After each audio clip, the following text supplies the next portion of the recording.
On this episode of The Auto-Archaeologist, I'm here at Magnum Auto Restoration looking at a 69 Daytona Barn Find that I documented 3 or 4 years ago and is currently being restored. Also, I thought I'd look at a few other cars that they're working on.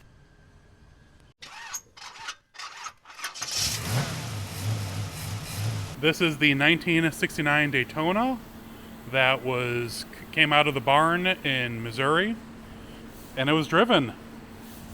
But also you can see that I think it was the first owner put holes in the quarter panels for 68 marker lights. And this thing is rough. It's restorable. You can see, I'll show you pictures. It was rough. It needed frame rails, floors, quarters. I mean, here, look at the quarter panel there. It's not any better on the other side either. You see the poor patch panels that were done back in the 70s.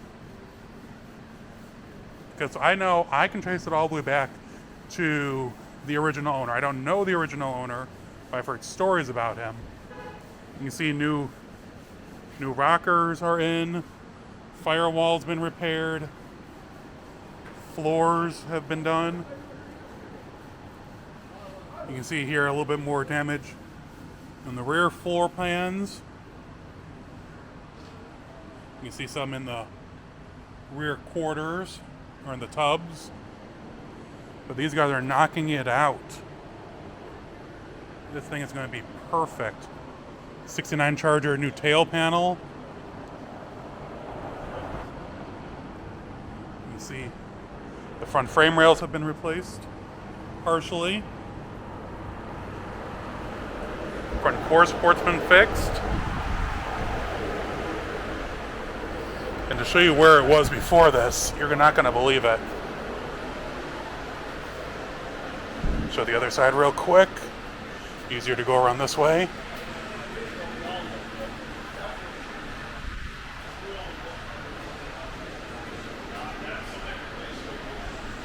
can see this quarter panel is not much better off.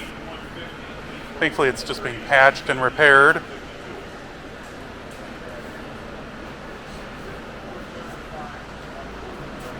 See, rockers getting repaired.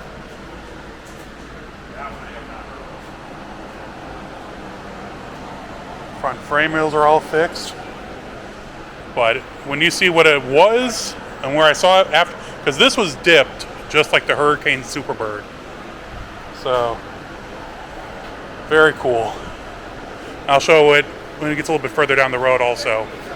This right here is my friend Pat and Cheryl's 1970 Superbird. We have gone on many adventures in this bird, and unfortunately, some damage occurred to the quarter panel and to the door. So it's being repaired here at Magnum. Actually, they're the ones that did the restoration of the car a few years ago, and it's a 440 4-speed car. Currently under restoration, under fixing. But this thing is a lot of fun.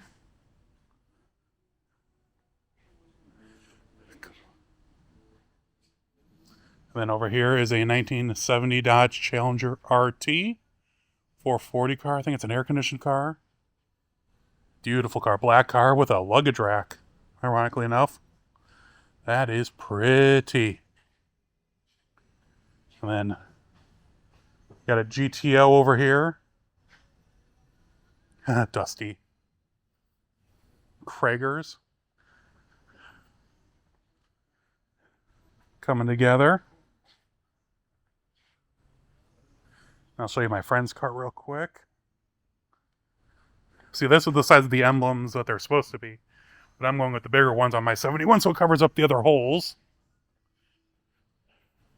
Here's my friend Steve's TA. This is actually what we're here to pick up.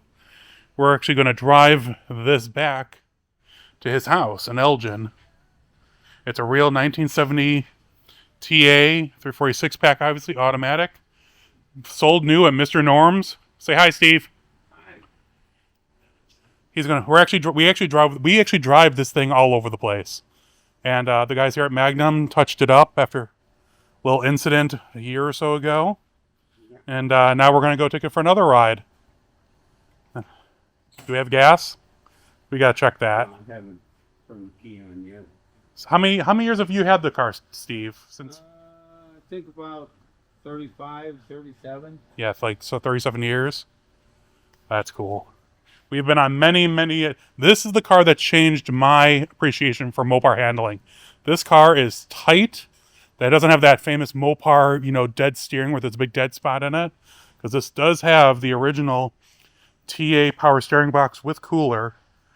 This is what I hope my 71, aspires to be. Cool thing is, it's not the only Mr. Norm's car here. The blue 71 340 3-speed GSS Demon is still here. They're just doing some final work. This thing you've seen in a previous video. But it's a real Mr. Norm's GSS 340 3-speed. With the houndstooth interior. And then they're also working on a 71 Challenger RT 3-3 Plum Crazy Purple. Very, very good looking car. And they've been working on a 1970 Dodge Super B. Just like the one David Freiberger just found and bought. This one is a 440 4-speed car. You can see the 4-speed with bench seat. And it's got a Indy cylinder heads big block in it now. Oh, I wonder if I'm going to get in trouble for the music. Well, I guess we're going to find out here shortly. And then we got this 1969 Dodge Charger RT. It's not an RT,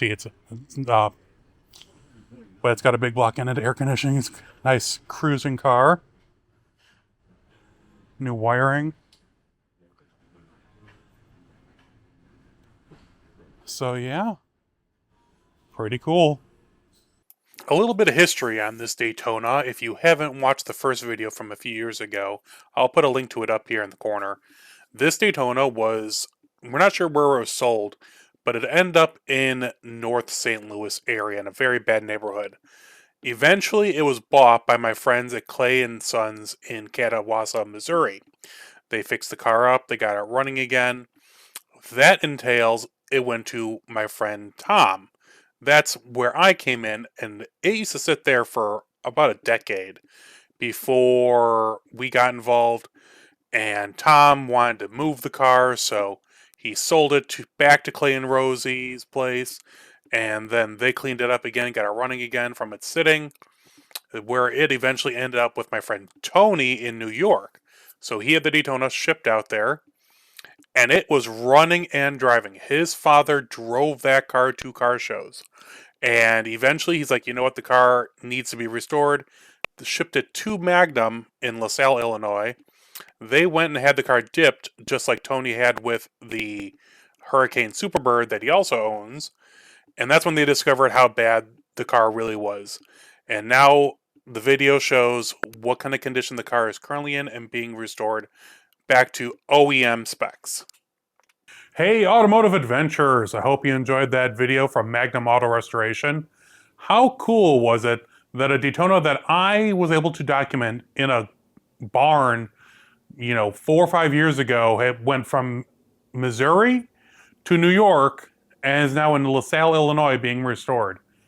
I just think that's really a well orchestrated shenanigan, because it's great that my friend Tony brought it back to Magnum, and that my friend Seth, who introduced me to the owner of the Daytona, it all worked out so well, and I get to watch the car being restored. So I'll keep you guys updated. I'll probably won't do it as often as I did with the Hurricane Superbird, but I'll probably do one every few months. I'll go out there, because Magnum also might be working on my green car and fixing that core support issue, which will be really cool if I can get things straightened out on the blue car, which I'll talk about in another video. So yeah, it's been a heck of a few weeks. I went from basically doing nothing other than some minor adventures between the end of Jefferson and Power Tour to the last 3 weeks have been absolutely insane. Next week I have to shoot 2 different TV shows. I'm doing another part with Aaron from WGN. not about me, but about the B-17 bomber in Belvidere, Illinois, which I'll also do a feature on, probably not next week, but the week after. And I'm going to be on a new TV show called Lost Classics. And we're going to be shooting my friend's 71 Dodge Demon GSS, which of course means it's a Mr. Norm's car. So that's coming up this week. And then we have 1 week and then Hot Rod Power Tour. It's going from Indianapolis, Lucas Oil Raceway, to Joliet, Route 66 Raceway, to Fort Wayne, Indiana, then to, it's like Monroe, Michigan, right above Toledo, and then we're ending in Norwalk, Ohio. So it'll be a very nice little trip. Very boring trip, but it'll be fun because I'm there with my friends. Let me know if there's anything that you know about on that route, because I'm always looking for cool restaurants, cool gas stations, museums.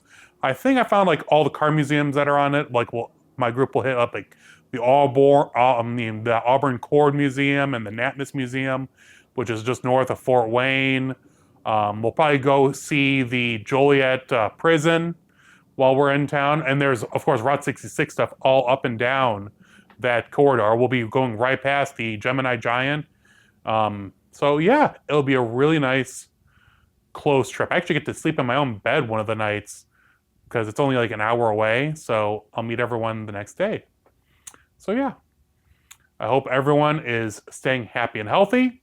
I know we're trying to stay that way, but I'll keep you guys all posted on my social media and on every new video that drops on Mondays. If you could please subscribe and share and do all the things with this video, because it helps me keep the lights on and keep me going. And of course, your comments are always appreciated. So everyone, stay safe and keep it shiny side up. I think that's something they say in the Dukes of Hazzard.